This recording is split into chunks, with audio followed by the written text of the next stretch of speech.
Hello and welcome to the Ghosts and Folklore podcast.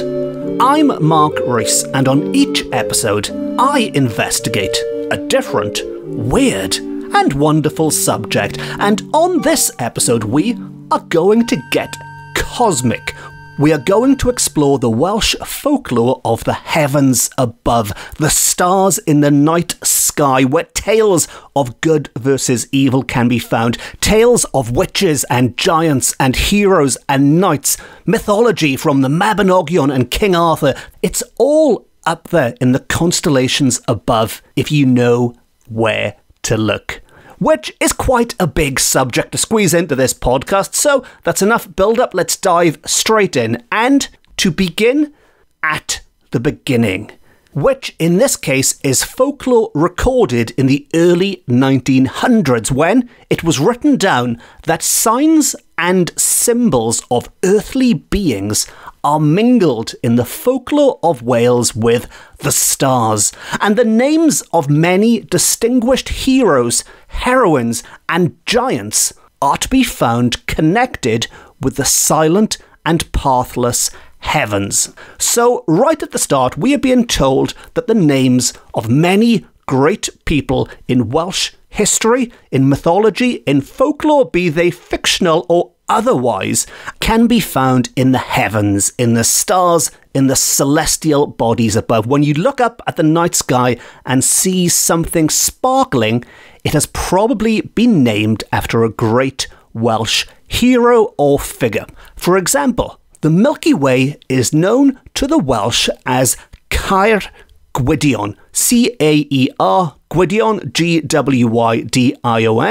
Caer Gwydion, or Gwydion's circle. Now, that's not a direct translation. Caer Gwydion means Gwydion's fort, but for whatever reason, the English version is Gwydion's circle. And so, if you're lucky enough to be named Gwydion, I don't know if there's many Gwydions listening, but if you're lucky enough to be named Gwydion, you share your name with the Milky Way, which isn't a bad thing in the night sky to be named after. Now, I'm going to whiz through a few more examples for you, and I won't dwell on these because, frankly, me reading out a list of names is quite boring, so let's make this quick and short and painless so we're not here all day. But what I will say quickly before I read out these names is that if you are a fan of Welsh mythology, of things like the Mabinogion, of legends, especially the Arthurian legends, and maybe if you're a practicing pagan, especially a Wiccan, some of the names mentioned in this list of names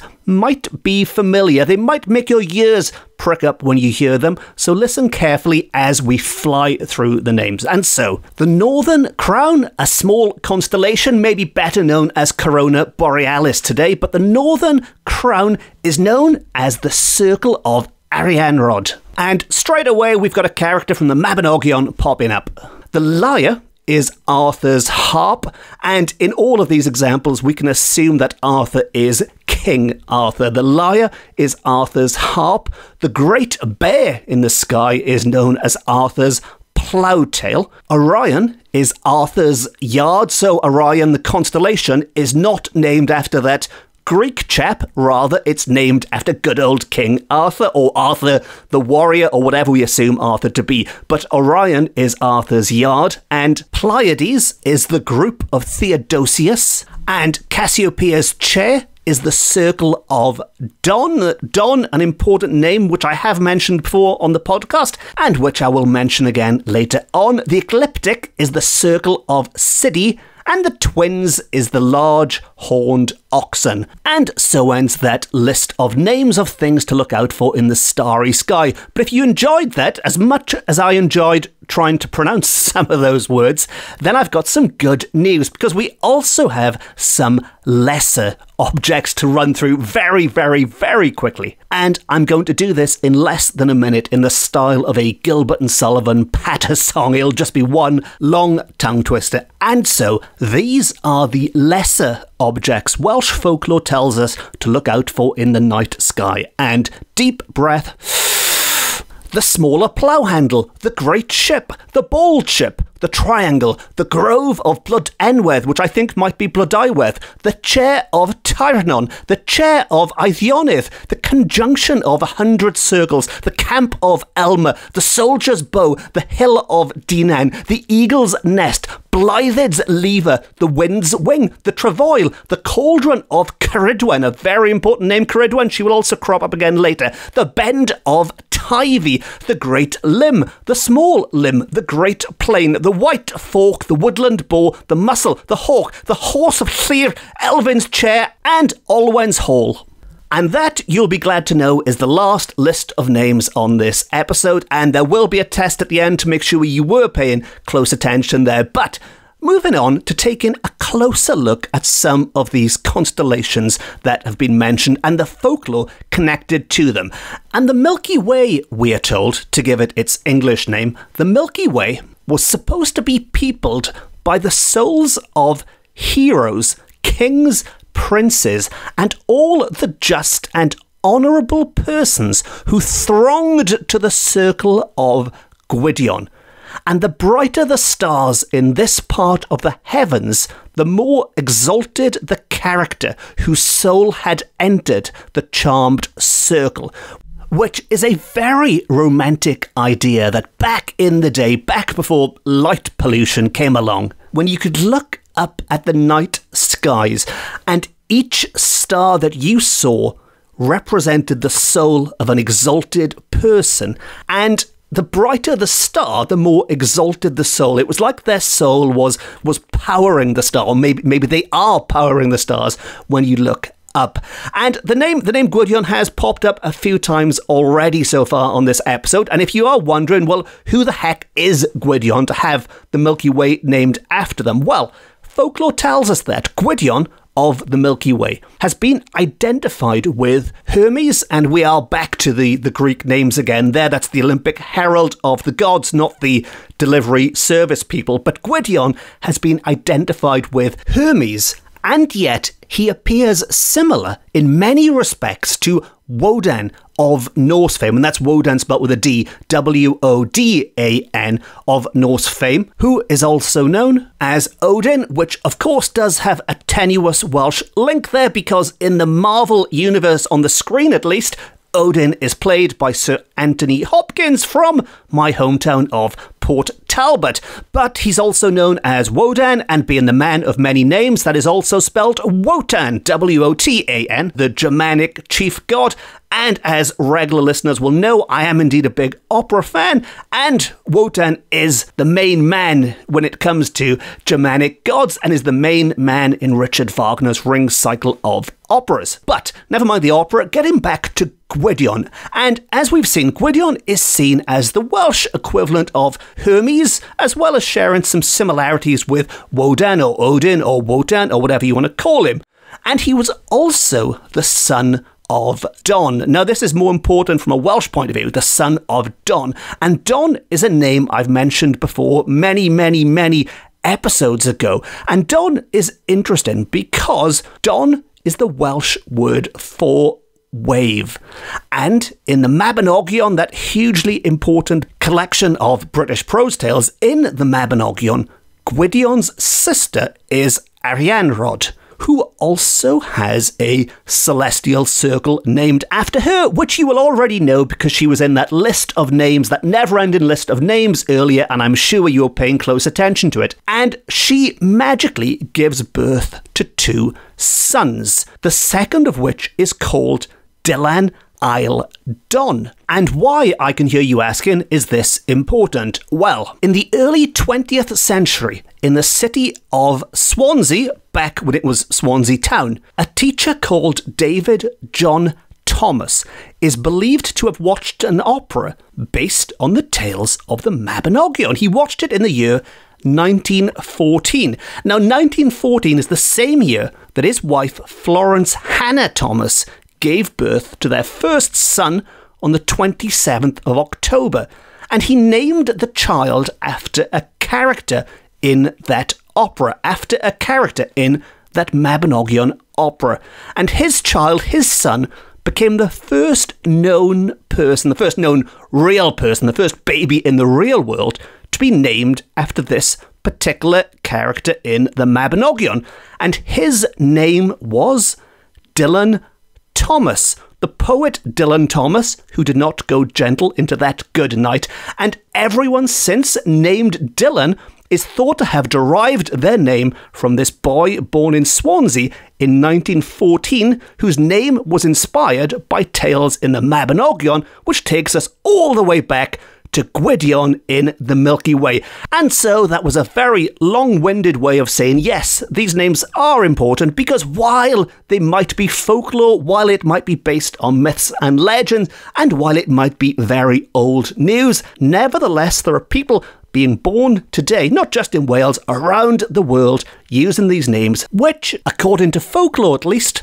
are connected to the heavens above. Anyway, that's enough Dylan Thomas. Let's get back to the folklore, and let's get back to Gwydion himself, who has quite a few big claims to fame. Because Gwydion, besides being the son of Don, whose nephew inspired the name of Dylan Thomas, Gwydion, we are told, invented writing.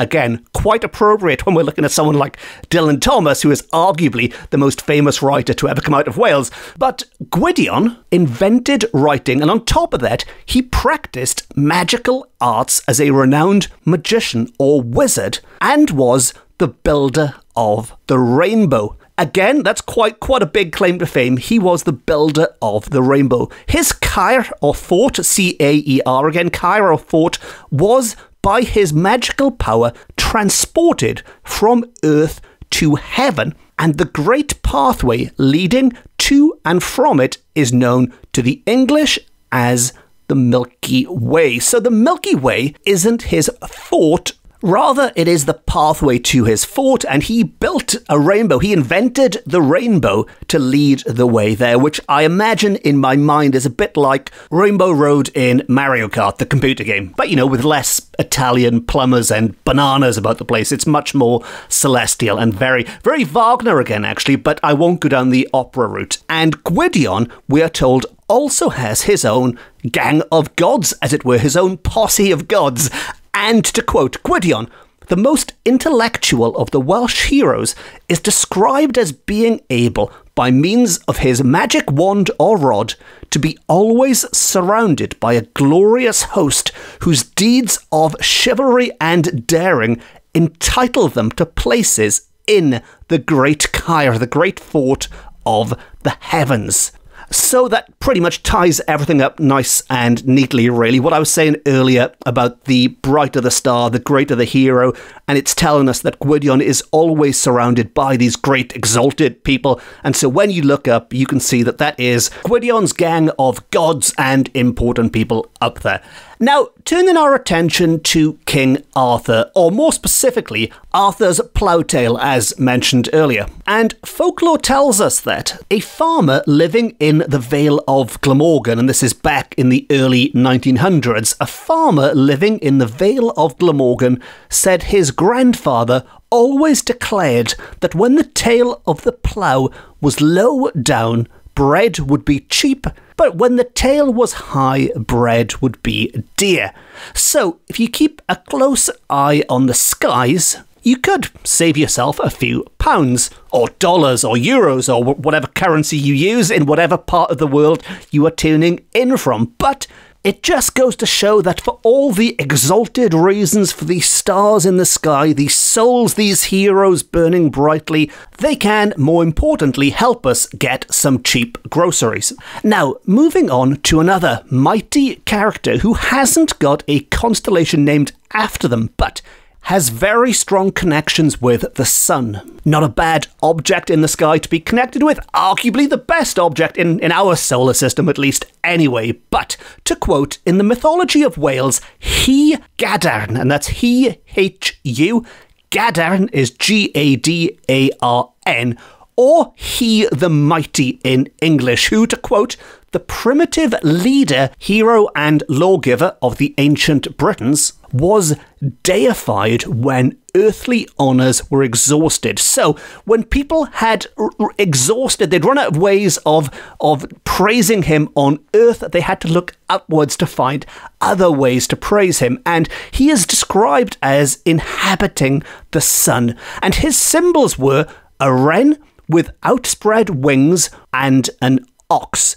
So they ran out of ways of praising him. He was elevated to inhabiting the sun, and in a symbolic way, it could be seen as him giving them life each day. He would raise, start the day off, and give them life. In a similar way to, say, Louis XIV, the French king, who in this case declared himself the sun god. That was his divine authority. In this case, other people are giving this authority to him, to he the mighty. Although it should be said, he the mighty as he was, it is his wife who is best remembered nowadays, and it is his wife who is worshipped by many, many people around the world today, and I am sure there are many people listening to this very podcast who will know exactly what I mean when I mention the name. And to quote, although before I quote, I should point out that what I'm about to read does contradict previous episodes of this podcast. It contradicts quite a well-established part of Welsh folktales, Welsh folklore. But I'll read this to you first, and then we'll try to unpack it afterwards. And to quote, his spouse, he the mighty spouse, was elevated to the rank of goddess and appears under the name of Ceridwen or Ceridwen. Two different spellings there of the name. Most people nowadays would say is Ceridwen, Ceridwen. Now, Ceridwen is one of the most famous characters, if not the most famous characters in Welsh mythology. She appears in the tale of Taliesin. She is often described as a witch or an enchantress, and is now a popular figure in modern-day Wicca and paganism, of course. But anyone who knows anything about Ceridwen will know that her husband was Tegid Foel, who lends his name to Llyn Tegid, the lake in Bala.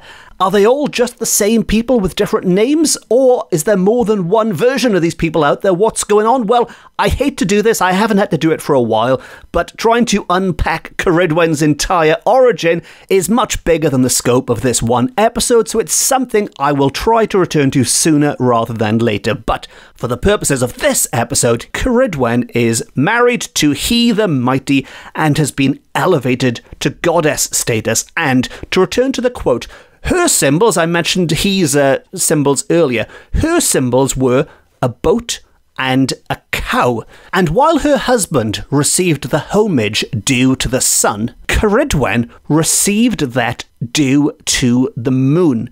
So, to put that into more plain English, when people worshipped the sun, they worshipped he. But when they worshipped the moon, they worshipped Ceridwen.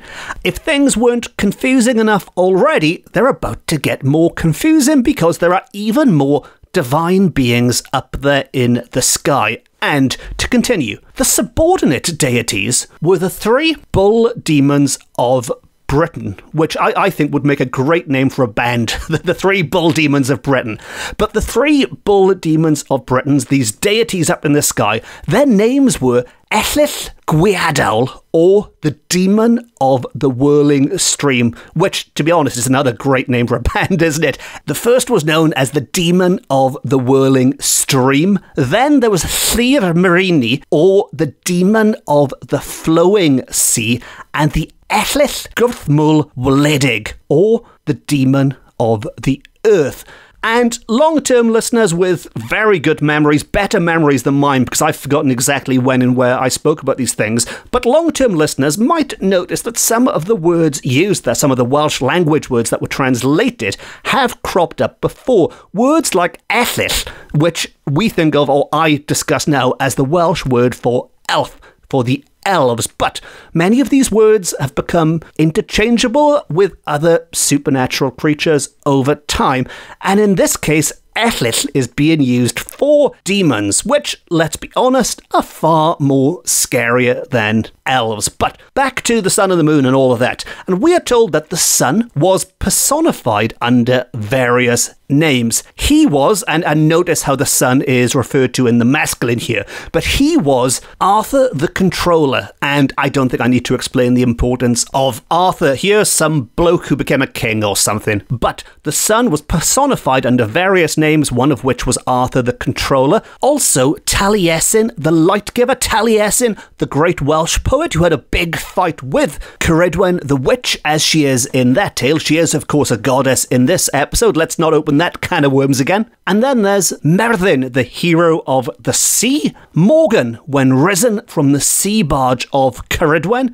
And Dovydd as the conqueror of Black Wings or Satan, known to the ancient Britons as Avagddi, if I'm pronouncing that correctly, but Avagddi was this ancient British name for Satan, or Satan-like character, and that name is derived from Vagddi, which is Y-E, and then Vagddi, F-A-G-D-D-U, or the-U, which means utter darkness, which is a great name for a Satan-like character, utter darkness. Now, I know I promised there'd be no more lists of names, and that was quite a list, but the only really important one there, as far as we're concerned for this episode, is that last one, this Satan-like character with black wings, because he's about to play an important part in the tale of Ceridwen, because it is another personification of the sun. It is in the sun, and in this sense, this seemingly fearsome entity is not using the power of the sun for good. It is in opposition to the moon, which is the personification of Ceridwen. And so far from being some evil witch-type figure, as she became portrayed, Ceridwen did at one point become almost like a pantomime witch, but certainly if we go back to the good old days, she was not. She was a force for good, just like she is again nowadays. And back then, when she was personified by the moon, she was a protective goddess, and she could cool the flames of the sun. And I mentioned symbolism earlier, but there is some very interesting symbolism, some quite obvious symbolism going on again here in this opposition between the sun and the moon. The sun, this icon of giving life to people, is actually portrayed as a scary, terrifying thing that can burn you up. Whereas the moon, which is of course associated with the night and as such with the darker side of life, well, in this case, it is the moon, it is the goddess that is bringing calm and balance to things. It is the sun doing all the damage, and we need the moon to keep it in check. And as somebody who is recording this episode during a heatwave, well, it's a heatwave here in the UK right now, and as someone who's always been a bit of a pasty goth anyway in the sun, I've always been much, much happier at nighttime. And if this heat continues much longer, I'll be doing everything I can to pull a few favours with Ceridwen. Yes, I'm one of those miserable people in the summer who sits around wishing it was autumn. But anyway, back to it. And Ceridwen, back to the power of the night, which isn't some soft rock ballad from the 80s, but rather is the power of Ceridwen.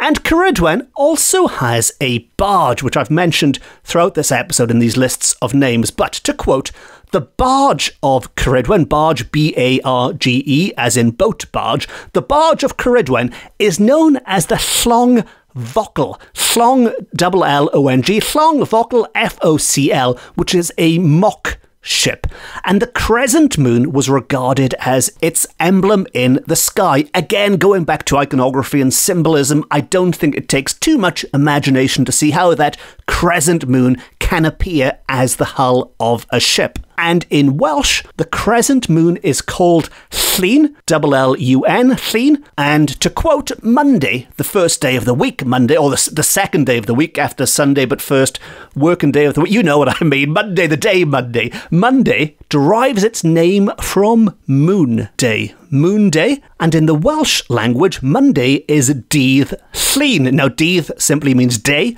but Llun, as we now know, refers to the moon, to the crescent moon, to the barge of Ceridwen. And once again, you can see how this all comes together. It might sound like I'm talking absolute rubbish at times, but bear with me, this does all tie in at some point. Now, when I mention the name Ceridwen, I should point out that in these quotes, she is actually referred to as Ceridwen, and while it does say that the two are sort of conflated as the same person, as slight spelling changes on it, Ceridwen does have slightly different connotations to it, because the word cariad is the Welsh word for love, and it's also been used for names and things nowadays as well. But cariad is love, wen is used for white or pure, and so the name Ceridwen, to a Welsh speaker at least, would have positive connotations. You don't think of a pantomime witch, you think of pure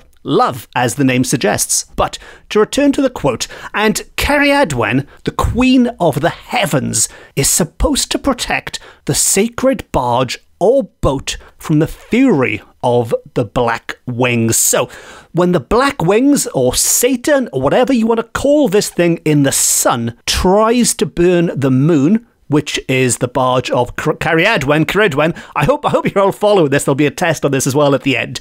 But when the moon, when Black Wings or Satan in the sun is trying to burn the moon, it is protected by Ceridwen or Ceridwen, and according to the druids, just in case this wasn't convoluted enough, I'm about to drag the druids into it as well. But according to the druids, although I should stress this is according to folklore about the druids, so it probably isn't historically accurate. But when has that ever stopped me before? Don't let history get in the way of good folklore. But according to the ancient druids, or according to folklore and what folklore tells us about the ancient druids, the sun, which in this case is also this Satan-like creature, so the sun or Satan didn't always get it their own way. And they, to quote, asserted that the personified sun, the druids asserted that the personified sun was mortally wounded at noon on the shortest day of the year, which is the winter solstice in December, and all through the afternoon the sun struggled to live. But at sunset he perished and fell into the water beyond the horizon. Then the divine soul of the sun escaped into the barge of Ceridwen, while Black Wings or Satan usurped the authority over the heavens and the earth. After that, the sun was born again and arose in all his glory in the morning. So I hope you followed that and that all made sense to you. But basically, on the winter solstice, Satan, Black Wings, whatever you want to call this evil force in the sun, on the shortest day of the year, they are defeated. The sunset marks the end. That is when they perish into the water. And then when the sun rises again, it is rising reborn. Some kind, if you want to keep the Christian symbolism going, you could say the sun is resurrected the next day. And so the cycle continues, the season, the cycle of life, whatever you want to call it, the circle of life, the cycle of life, whatever Elton John sang about, but this circle of life continues. The sun dies in the winter, it is reborn, it slowly regains its strength until it peaks at the summer solstice, and on until the end of time, or until the stars burn out, or however which way it is that the universe is going to finish, if indeed it can or will finish. I don't know. These are very big questions that I am most definitely not qualified to even attempt to answer. But I can at least quote you some folklore, or in this case, a slightly confusing piece of mythology. If this episode wasn't confusing enough, bear with me, there's an even more confusing bit to wrap things up with. But the sun, amongst all of this, the sun, we are told, has daughters. And the good news is that these daughters can give each and every one of us some of their divine essence, and that divine essence is in us. It's in you right No. Whether you consume it, you absorb it, however you take it into yourselves, we all have this divine essence inside us, because, to quote once more, the garden of the life giver contained his 3 daughters and 3 golden apples. These 3 daughters correspond with the 3 personifications of the sun on March the 25th, June the 25th, and December the 25th. The golden apples growing on a tree in the sun garden transmitted their juice to the cauldron of Ceridwen and thus became 3 drops of divine essence which fertilized vegetation and entered the human system. So make of that what you will, but this divine essence has entered into our food system via the cauldron of Ceridwen, is what then supplies this divine essence to us. And I guess it's all a very roundabout way of saying that ultimately, in the end, we need the 2 of them. We need the light and the darkness. We need the sun and the moon. And whether or not there is good and evil fighting in the sky, whether or not the sun is one and the moon is the other, and they switch back and forth, who knows? Your guess is as good as mine. And I think that's probably a good place to wrap up this episode of the Ghosts and Folklore podcast. And if you do have any thoughts on any of that, if you can make sense of any of that, as always, it's great to hear from people, and you can track me down in the usual places on social media. I'm on Twitter, I'm on Facebook, and I'm on Instagram. And if you have enjoyed this episode and you haven't already, please consider hitting the subscribe button. And if you'd like to support the podcast, you can treat me to a coffee via my website, which is always very, very much appreciated. Or if you'd like to support the podcast without spending any money, which I know is always the best way, then just leave a quick, nice review or give it a thumbs up or 5 stars, whatever the options are on whatever platform you are listening to this on. And maybe just spread the word. Tell your friends, share the link, shout it from the rooftops. Now, as well as a podcast, I've also written a number of books on similar weird and wonderful subjects, which are available from all good bookshops, offline and on. And as always, try and support your local bookshop if you can. If they don't stock my books, well, shame on them, but if they don't stock them, I'm sure they can order them in for you. And on that note, it just leaves me to say thank you very much for listening. Diolch yn fawr iawn am wrando. I've been Mark Rees. This has been my Ghosts and Folklore podcast, beaming to you from Wales to the world. And remember, the next time you look up at the crescent moon, be sure to say thank you, to offer up a quick prayer to Ceridwen, to thank her for that inspiration and, of course, that magical essence she put into the ground. Because without Ceridwen, well, the fiendish black-winged creature in the sun would just burn up all us autumn-loving goths. Until next time, no star.